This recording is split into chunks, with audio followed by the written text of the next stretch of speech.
¿Qué le ha pasado a España? Fue muy extraño. De repente se ve a 40 o 50.000 personas entrando en masa en Ceuta, que forma parte de España. Y se ve mucha presión por parte de líderes europeos. Si tuviera que señalar a uno importante, sería la líder de Italia, ya sabe, Meloni.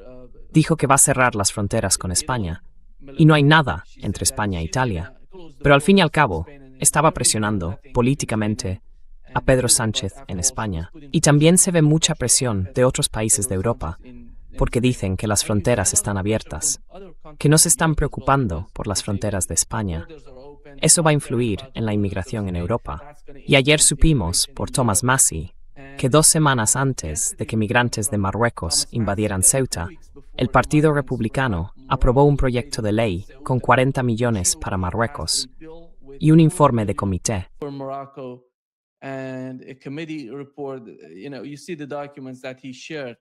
Ya sabes, ves los documentos que compartió.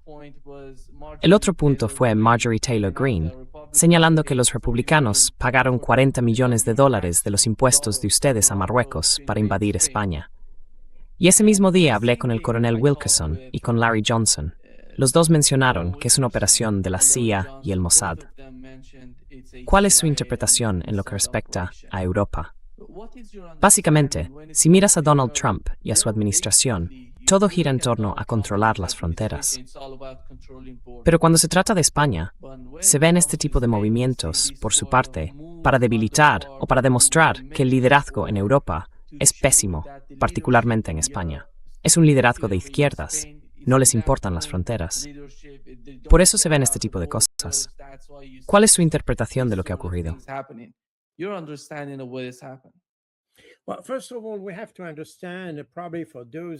Bueno, antes que nada, probablemente tengamos que explicar esto para quienes están en Estados Unidos o en otras partes del mundo y no entienden exactamente cómo funciona esta cuestión de las fronteras en Europa.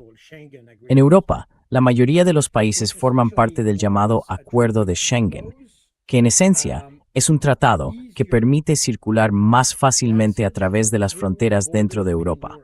Por ejemplo, si vas de Suiza a Francia, aunque Suiza no forma parte de la Unión Europea, sí pertenece al Acuerdo de Schengen. Y, gracias a ese acuerdo, no tienes que enseñar el pasaporte. Puedes pasar directamente.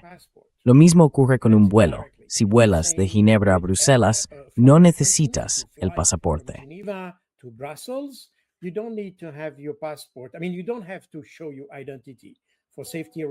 Quiero decir, no tienes que mostrar tu identidad por motivos de seguridad. La aerolínea puede pedirte que verifiques el pasaporte, pero no hay un control oficial de pasaportes. Y por eso puedes viajar, de hecho, de Portugal a Polonia, sin pasar por ningún control fronterizo. Si quieres, cruzas fronteras, pero no tienes controles fronterizos. Y la idea de Schengen es que haya libre circulación, libre paso dentro de Europa. Pero en las fronteras exteriores de Europa sí hay control, tanto aduanero como fronterizo. Es decir, si vienes a Europa desde Estados Unidos, desde Brasil o desde cualquier otro lugar, tienes que mostrar el pasaporte, tu documento de identidad y comprobarán tu identidad.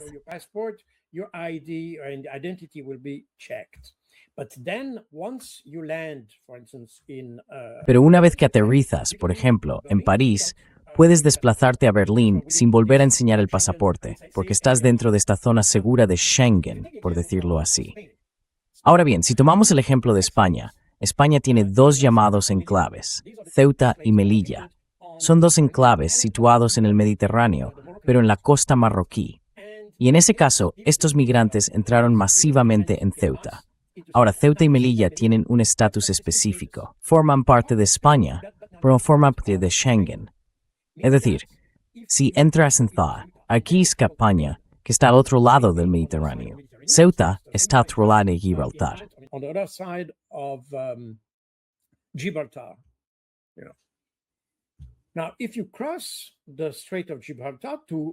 Ahora bien, si cruzas el estrecho de Gibraltar para entrar en España, en realidad no estás saliendo de España, porque vas de Ceuta a España, que pertenecen al mismo país.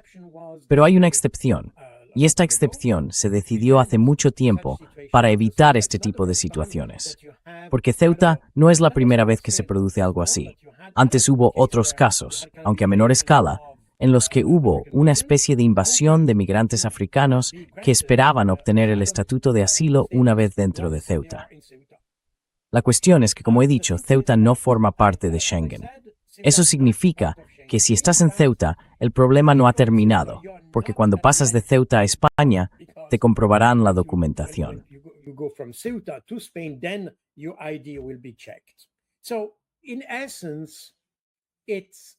Así que, en esencia, no es, quiero decir, es una cuestión de seguridad, una cuestión espectacular y todo eso. Pero jurídicamente hablando, básicamente no hay ningún cambio. Si esas personas llegan a Ceuta, entonces tienen que desplazarse a España. Y si cogen el barco hacia España, allí en el puerto de entrada se comprobará su identidad. Y si no cumplen la normativa, serán expulsados. Así que en esencia no hay ningún problema. Por tanto, la reacción de Italia es de hecho exagerada. Porque lo que Italia ha dicho, en esencia, es que al retirarse, o sí, retirarse temporalmente de Schengen, Italia podrá controlar sus propias fronteras. Como he dicho, normalmente las fronteras que se controlan están bajo control europeo, y son las fronteras exteriores de la Unión Europea. En nuestro caso, excluyendo, por ejemplo, Ceuta y Melilla. Pero ocurre lo mismo con algunos territorios franceses de ultramar, por ejemplo, los que están en la zona del Pacífico, en el Océano Índico y en el continente sudamericano.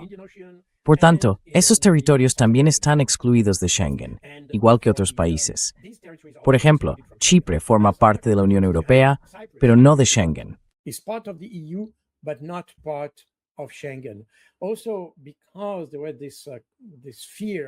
También porque existía el temor de que esos países pudieran utilizarse como una especie de caballo de Troya para... No, caballo de Troya no es la expresión adecuada. Más bien, se trataría de usar ese país como cabeza de puente para hacer entrar migrantes en la Unión Europea. Así que, en esencia, es espectacular. No sé exactamente si la teoría es que Estados Unidos o los republicanos montaron estas cosas, no sé exactamente qué querían conseguir. Porque, en esencia, esos migrantes, si los españoles no quieren, no hay ninguna posibilidad de que lleguen a España. Lo único que podría invocarse en esa situación se refiere a la península que hay.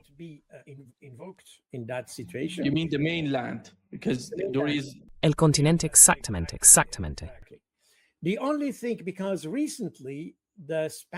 Lo único es que recientemente el Tribunal Supremo Español legitimó una ley el Parlamento, aprobó una ley que impide que un solicitante de asilo que llega a España sea expulsado sin las debidas garantías procesales o sin un juicio justo, si se quiere decir así.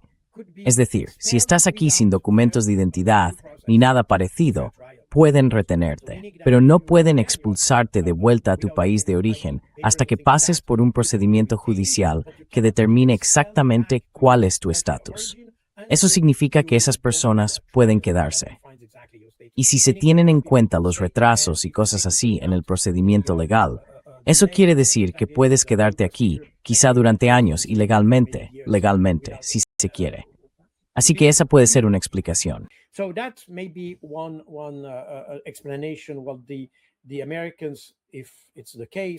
Bueno, los estadounidenses, si ese es el caso, los republicanos anticiparon que podía crearle un problema a Estados Unidos. Pero creo que por lo que sé, la mayoría de estos migrantes han sido rechazados y expulsados de Ceuta y al parecer han regresado a Marruecos. No sé si todos, pero al menos una gran parte de ellos. Ahora bien, ¿por qué ocurre eso? España, dentro de Europa, ha adoptado una posición muy peculiar, no peculiar, pero digamos que no mayoritaria, en varios conflictos. En primer lugar, en lo relativo al conflicto palestino, España ha sido uno de los primeros países europeos en reconocer a Palestina y en reconocer que Israel estaba cometiendo crímenes de guerra contra la población palestina.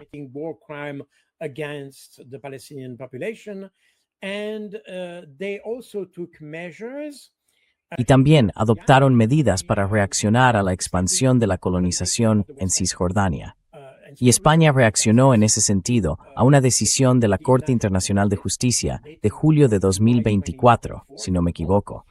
Esa decisión pedía, en esencia, a todos los países del mundo que ayudaran a Israel a evacuar o retirar a sus colonos de Cisjordania y del territorio palestino ocupado, básicamente. Y España, having now respecto a la resolución de la justicia, voy retenti no de excepto el word forth, incluides goit por time, McFurriang, pero Sam. From the product made by Israel, but in the Palestinian occupied territory. And for that reason, Territorio palestino ocupado. Y por esa razón, Israel tiene una postura muy firme respecto a España. Más recientemente, en el conflicto entre Estados Unidos e Irán, quizá recuerde que España prohibió el uso de su territorio y de su espacio aéreo para preparar o participar en la operación contra Irán. Y eso, en esencia, impedía el uso de las bases estadounidenses en España. Por esta razón, Donald Trump estaba bastante enfadado con España, y eso puede explicar esta reacción, que en mi opinión es infantil, sinceramente, porque creo que este tipo de juego no aporta nada, solo aumenta las tensiones, y no estoy seguro de que sea algo que deba formar parte de las relaciones internacionales.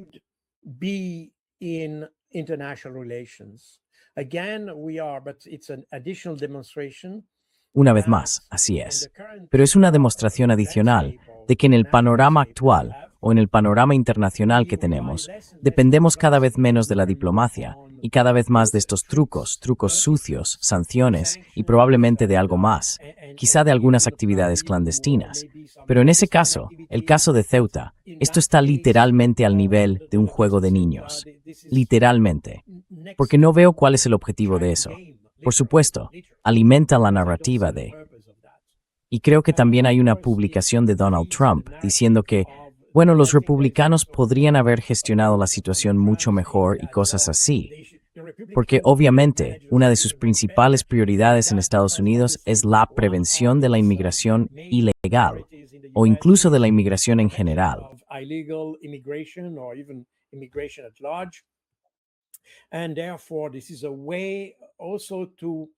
Y por tanto, esta también es una forma de provocar a la Unión Europea. Ahora mismo, hay una especie de tensión entre Estados Unidos, me refiero en particular a Donald Trump, y la Unión Europea. Sobre todo porque Donald Trump está muy decepcionado de que la Unión Europea no haya reaccionado a todas sus operaciones para abrir el estrecho de Hormuz y actuar contra Irán.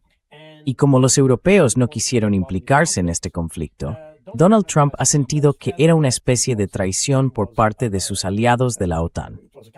Aunque la OTAN no se aplica a Oriente Medio. OTAN significa Organización del Tratado del Atlántico Norte. Es decir, en esencia, la OTAN actúa en la zona del Atlántico Norte y no en otras partes del mundo. Hubo cierta flexibilidad en el uso del lenguaje cuando se trató de la implicación de la OTAN en Afganistán.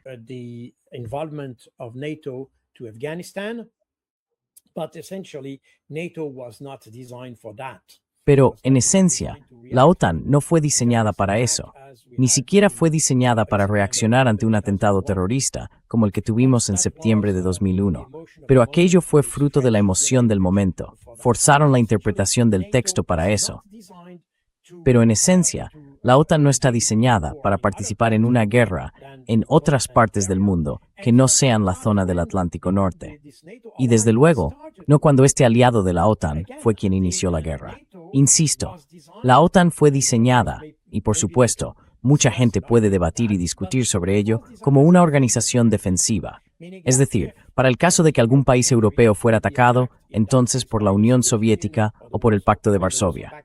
El Pacto de Varsovia se creó casi 5 o 6 años después, en 1955. Pero antes de eso, la OTAN no existía. Perdón, el Pacto de Varsovia no existía.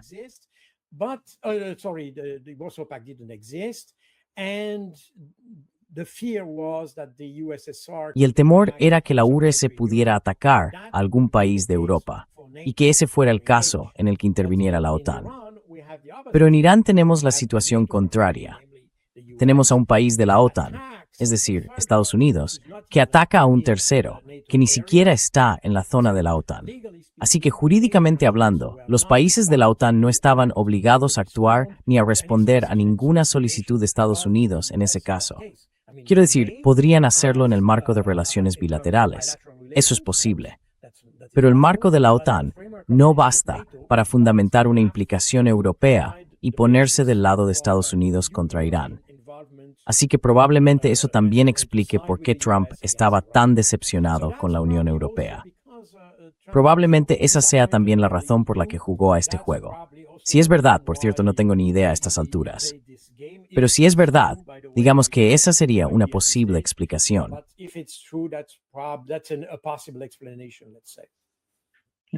Carl, Donald Trump has decided to cancel the Donald Trump ha decidido cancelar el ataque contra Irán, que iba a ser un ataque masivo contra infraestructuras, redes eléctricas, contra todo en Irán. Básicamente, ya sabe, se trataba de ejercer mucha presión sobre el pueblo iraní y después sobre el gobierno iraní. Irán dijo que respondería de la misma manera. Si nos atacáis, atacaremos a los países del CCG junto con Israel, porque Estados Unidos dijo que atacaría junto con Israel. Y sin la participación de los países del CCG en ese ataque, no les era posible lanzar un ataque masivo sin utilizar el espacio aéreo saudí, el espacio aéreo iraquí y todos los demás, como ya sabe, como hicieron el 28 de febrero. as you know, as they did on February 28th. And right now, he came out, said, Y ahora mismo dijo, salió y dijo que, como Irán nos lo pidió, Irán se puso en contacto con nosotros, dijo, Donald Trump dijo, y países de Oriente Medio, Arabia Saudí me llamó, y por eso decidí cancelar el ataque contra Irán. Y dijo que el estrecho de Hormuz está abierto. Pero, menos de 24 horas después, se ve que un nuevo buque ha sido atacado en el estrecho de Hormuz hace apenas unas horas. Y estamos volviendo al mismo tipo de ciclo. Estados Unidos intentando penetrar en el estrecho de Hormuz, Irán atacando, y después Estados Unidos va a responder. Pero lo importante en todo este caso son las negociaciones entre Irán y Omán.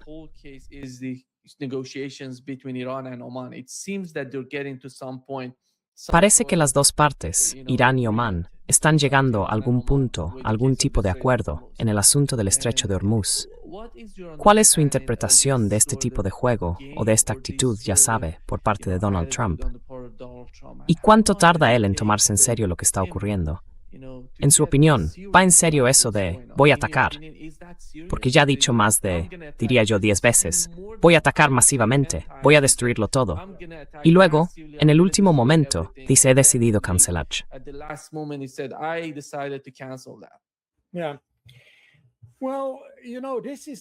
Sí. Bueno, ya sabe, esta es una política de la que ya hemos oído hablar. Quiero decir, ya durante su primer mandato presidencial se habló de esto, y tanto él como Pete Hegseth lo repitieron muchas veces. Es la llamada política de paz mediante la fuerza. Es decir, se ejerce presión para negociar. En esencia, esto es, de hecho, la recuperación de una política que utilizaron los países occidentales a finales del siglo XIX y principios del XX. Es la llamada diplomacia a las cañoneras. Básicamente, consiste en exigir algo a un país, y si no cumple, enviar la armada y bombardearlo desde buques de guerra.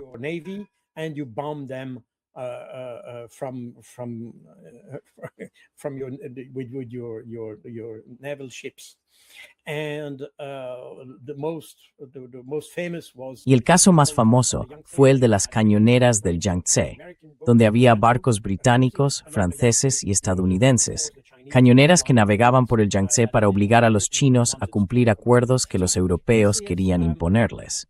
Así que esto, en esencia, no es completamente nuevo. Si se quiere, es la aplicación extrema de esa política. Y de nuevo, esto también es un poco infantil, porque me recuerda a esas películas en las que se amenaza a un niño con un castigo terrible, terrible para hacer que cumpla lo que quieres que haga. Y aquí ocurre exactamente lo mismo. Hace promesas que no puede cumplir. En esencia, es eso.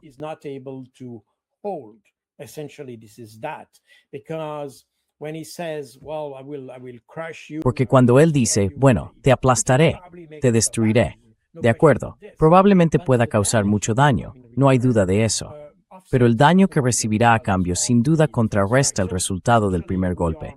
Así que, en esencia, aquí estamos en un juego de suma cero, y esto no tiene ningún sentido. Pero así es como Trump entiende la diplomacia. De nuevo, este es el arte de negociar. Esto es exactamente lo que él llama el arte de negociar, y probablemente podía comportarse así en el mercado inmobiliario de Nueva York. Quiero decir, seguramente no se trataba de matar a gente ni de destruir cosas, pero podía presionar mucho a las personas para conseguir lo que quería conseguir. In order to achieve what he wanted to achieve, if someone doesn't want to sell some building and things. Si alguien no quiere vender un edificio y tú dices, bueno, vale, presionemos al vendedor o al posible vendedor y al final lo consigues. Eso probablemente ocurre muy a menudo en el comercio, en términos generales. Pero cuando se trata de países, eso significa ir a la guerra, porque la presión se traduce en matar a personas. Y eso tiene consecuencias graves. Ahora bien, Trump entiende una parte de eso. Intenta, y probablemente también porque parte de la idea de que Irán es más débil de lo que Irán aparenta. Esa es la cuestión. Cree que es más débil que el relato iraní. Como resultado, se tira un farol. Intenta abrirse paso en este desacuerdo a base de faroles. His way into this agreement. And obviously, the Iranians are not bluffing. Y obviamente los iraníes no están fanfarroneando. Llevan años esperando una situación así. Se han preparado para ello. Empezó de forma física. Quiero decir, el conflicto empezó realmente en 2024. Luego hubo una pausa, si se quiere, hasta 2025 y así sucesivamente. Pero en realidad el conflicto ya había empezado en 2024. Eso significa que los iraníes se han preparado. Se han preparado material y físicamente, pero también mental y psicológicamente. Están dispuestos a soportar cierto dolor, porque para ellos, como hemos dicho muchas veces en este canal, este conflicto es de naturaleza existencial. Así que aquí estamos otra vez, ante una especie de política delirante de Donald Trump. Ni siquiera una política de seguridad, sino una política exterior. But a foreign policy by Donald Trump.